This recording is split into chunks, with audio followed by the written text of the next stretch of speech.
Hey, can I ask you a personal question? Have you ever had a time of such deep pain or distress in your life where you cried out to God and you got nothing? You didn't get anything back. You didn't hear anything. You couldn't perceive or feel anything at all. That can be really hard in your time of greatest need to feel like you were abandoned or left, let down. Like, where were you? Do you love me? Can I trust you? Are you even there?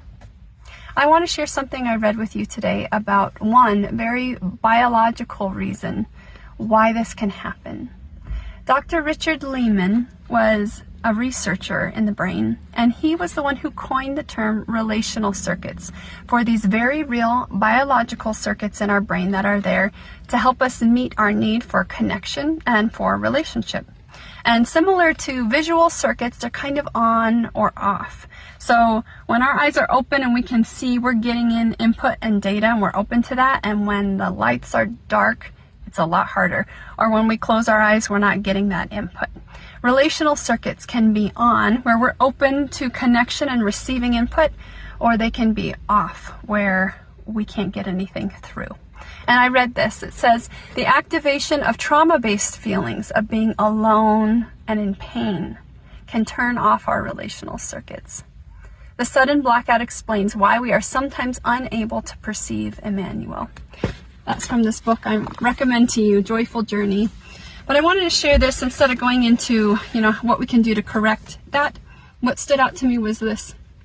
We often default to spiritualizing everything, at least in faith communities, from my experience.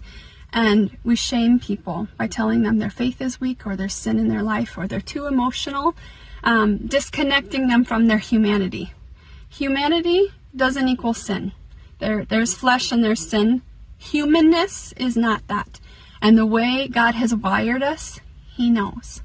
He knows. And so there are very real, tangible, biological things that are going on. And you know what? That gives a lot of hope, because there's ways that we can have healing and restoration, and there's answers that don't revolve around, I'm bad, and so I've been left by God. If that's happened to you, I'm so sorry. It's not true. And if you've had those experiences where you've cried out to a God who hasn't been there, I just want to give you a hopeful reason of why that may have happened. And it's not that you're not loved and He's not with you. God's grace to you, my friend.